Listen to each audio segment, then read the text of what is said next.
आप सभी लोगों का मेरे YouTube channel Yadvendra smart classes पर स्वागत एवं वेलकम। आज है 3 फरवरी 2025। आज के दिन के जितने भी महत्वपूर्ण करंट अफेयर्स के प्रश्न बन सकते थे वो हमने इस सेशन में रखे हैं। अगर आपने अब तक हमारे चैनल को सब्सक्राइब नहीं किया प्लीज़ सब्सक्राइब करें, साथ में बेल आइकन का बटन अवश्य दबाएं। किसी भी परीक्षा में करंट अफेयर्स का काफ़ी महत्वपूर्ण योगदान होता है। अगर आप लोगों ने अब तक हमारे एप्लीकेशन यादवेंद्र स्मार्ट क्लासेस को इंस्टॉल नहीं किया है प्लीज़ इंस्टॉल कर लें। और उसके बाद आपको क्या करना है, ओपन का इस तरीके से बटन आएगा, उस पर क्लिक करें। क्लिक करने के बाद आप हमारे एप्लीकेशन पर पहुंच जाएंगे तो वहां पर जितनी भी PDF होंगी वो आप प्राप्त कर सकते हैं, डाउनलोड कर सकते हैं किसी भी क्लास की। साथ में आप जितनी भी क्लासेस हैं उनको फ्री देख सकते हैं। देखते हैं आज का अपना पहला प्रश्न। Ayush medical value travel summit 2024 का उद्घाटन कहाँ हुआ? ए मुंबई, बी चेन्नई, सी नई दिल्ली, डी हैदराबाद। इसका राइट आंसर है बच्चा ए मुंबई। जो मुंबई है उसका राइट आंसर है। Ayush medical value travel summit कहाँ पर स्थित है बच्चा? ये आपके मुंबई में स्थित है। Ayush medical value travel summit 2024 का उद्घाटन मुंबई में global synergy in Ayush transforming health and wellness you medical value travel theme के साथ हुआ। इसका उद्देश्य आयुष प्रणालियों पर आधारित समग्र स्वास्थ्य देखभाल के लिए भारत को एक प्रमुख वैश्विक केंद्र बनाना है। इस योजना आयुष मंत्रालय द्वारा पर्यटन मंत्रालय, महाराष्ट्र सरकार और प्रमुख भागीदारों के सहयोग से किया गया। इस समिट का ध्यान आयुर्वेद, योगा, यूनानी, सिद्ध और होम्योपैथी को आधुनिक स्वास्थ्य सेवा के साथ एकीकृत करने पर है। महाराष्ट्र, गोवा, गुजरात, मध्य प्रदेश, राजस्थान के अधिकारियों ने इस कार्यक्रम में भाग लिया।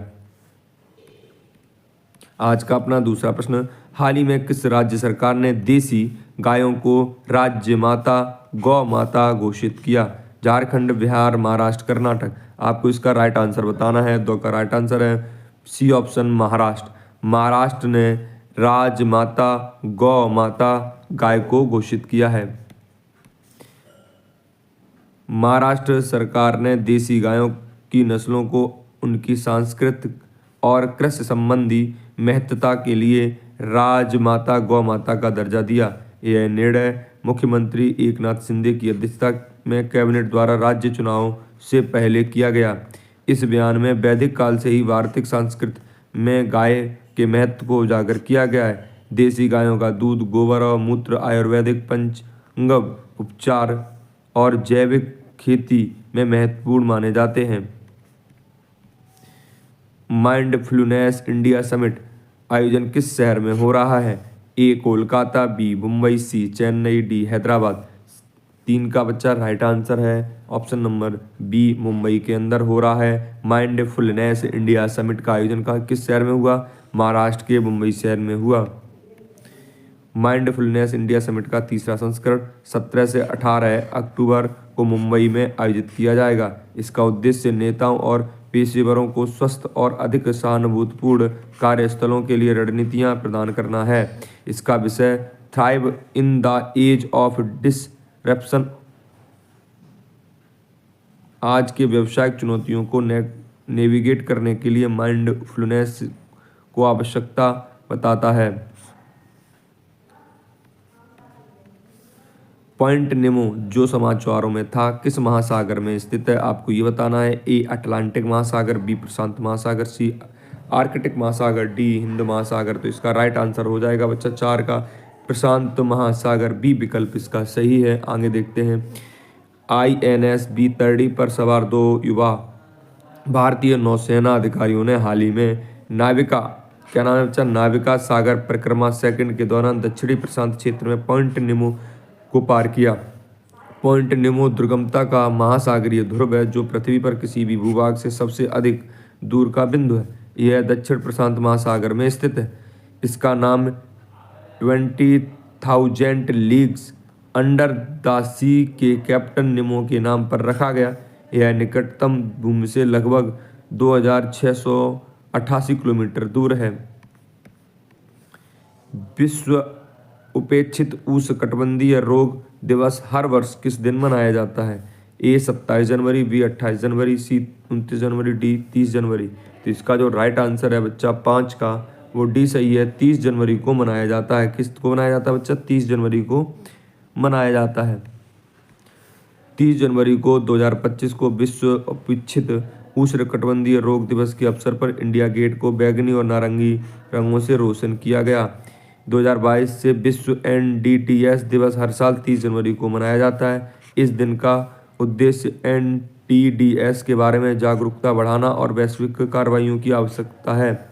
NTDS संक्रामक रोग है जो मुख्य रूप से उष्णकटिबंधीय क्षेत्रों में गरीब समुदायों को प्रभावित करते हैं। हाल ही में किस राज्य सरकार ने फाइलेरिया को खत्म करने के लिए मास ड्रग्स एडमिनिस्ट्रेशन अभियान शुरू किया? ए गुजरात, बी मध्य प्रदेश, सी उत्तर प्रदेश, डी तमिलनाडु। तो इसका राइट आंसर बताना है। 6 का सी उत्तर प्रदेश, सी ऑप्शन सही है। मुख्यमंत्री योगी आदित्यनाथ के नेतृत्व में उत्तर प्रदेश सरकार फाइलेरिया को खत्म करने के लिए 5 से 15 फरवरी तक वार्षिक सामूहिक औषध प्रशासन अभियान शुरू कर रही है। इस पहल में 17 जिलों को शामिल किया गया है और इसमें स्वास्थ्य कार्यकर्ताओं द्वारा घर घर जाकर निवारक दवा देने की बात की गई है, जिसमें विशिष्ट जनसांख्यिकी को शामिल नहीं किया गया है।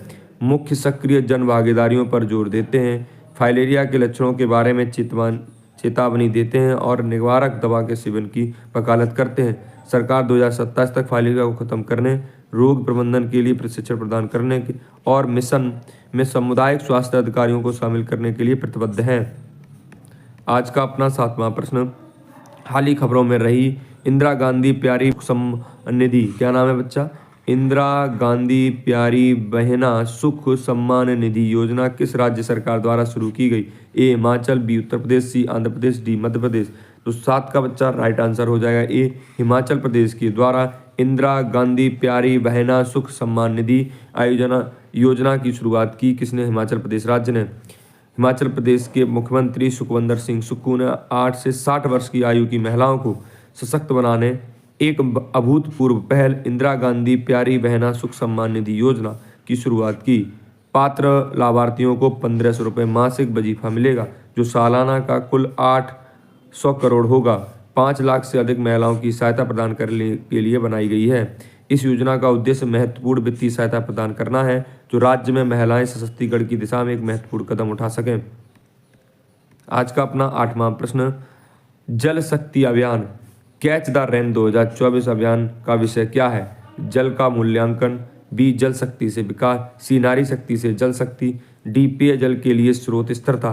तो इसका जो राइट आंसर हो जाएगा बच्चा 8 का जो राइट आंसर है सी नारी से जल शक्ति, नारी शक्ति से जल शक्ति, इसका राइट आंसर है सी। केंद्रीय जल शक्ति मंत्री श्री गजेंद्र सिंह शेखावत ने नई दिल्ली के NDMC कन्वेंशन सेंटर में जल शक्ति अभियान कैच द रेन के 5वें संस्करण का उद्घाटन किया। नारी जल से जल शक्ति थीम पर आधारित यह अभियान जल संरक्षण में महिलाओं की महत्वपूर्ण भूमिका पर प्रकाश डालता है। राष्ट्रीय जल मिशन के तहत शुरू किया गया यह अभियान पेयजल स्वच्छता विभाग के साथ मिलकर काम करता है। इसके अलावा 2 पुस्तकों का वर्चुअल विमोचन किया गया, जिसमें जल के सतत भविष्य की यात्रा और जल जीवन मिशन में महिलाओं के योगदान दिया गया है। हाल ही समाचारों में रहा मिशन 414 अभियान किस राज्य में शुरू किया गया है? ए उत्तर प्रदेश, बी हिमाचल प्रदेश, सी राजस्थान, डी तमिलनाडु। तो इसका जो राइट आंसर है बच्चा 414 अभियान किस राज्य में शुरू किया गया है? तो इसका जो राइट आंसर हो जाएगा बच्चा 9 का बी हिमाचल प्रदेश राज्य में, बी विकल्प इसका सही है। भारत के चुनाव आयोग ने हिमाचल में मिशन 414 शुरू किया ताकि पिछली लोकसभा चुनाव में 60% से कम भागीदारी वाले 414 मतदान केंद्रों पर मतदाताओं की भागीदारी बढ़ाई जा सके। जमीनी स्तर पर लोगों तक पहुंच बनाने का उद्देश्य मतदाताओं को उनके अधिकारों के बारे में शिक्षित करना है। इसके अलावा कम महिला मतदाता वाले 8 विधानसभा क्षेत्रों में महिला प्रेरक महिलाओं का मतदान के लिए प्रोत्साहित करेंगे, जो लोकतांत्रिक प्रक्रिया में समावेशी भागीदारी सुनिश्चित करने के लिए एक ठोस प्रयास है। आज का अपना 10वां प्रश्न, हाल ही में भारत द्वारा हेती से भारतीय नागरिकों को निकालने के लिए शुरू किए गए अभियान का नाम क्या है?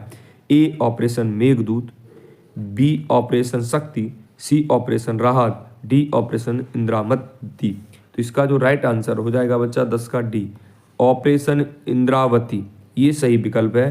जो हेती एक देश है, वहाँ पर हमारे कुछ भारतीय नागरिक फंसे हैं, उनको निकालने के लिए अभियान शुरू किया गया है। उस अभियान का नाम है ऑपरेशन इंद्रावती। भारतीय विदेश मंत्री एस जयशंकर ने हिंसाग्रस्त हेती से फंसे भारतीयों को डोमिनिकन गणराज्य में निकालने के लिए ब्लॉगिंग साइट एक्स पर ऑपरेशन इंद्रावती की घोषणा की। 12 नागरिकों को सुरक्षित रूप से स्थानांतरित कर दिया गया है।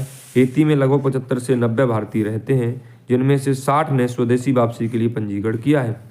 भारत के पास हेती में कोई राजनयिक मिशन नहीं है, इसीलिए वह पड़ोसी देश डोमिनिकन गणराज्य के सेंटो डोमिंग में अपने मिशन के माध्यम से मामलों को संभालता है। अगर आपको हमारी ये क्लास पसंद आई हो दोस्तों, तो हमारे चैनल यादवेंद्र स्मार्ट क्लासेस को सब्सक्राइब कर लें, बेल आइकन का बटन दबा दें और इस वीडियो को लाइक अवश्य करें और दोस्तों में शेयर करें। जय हिंद, जय भारत।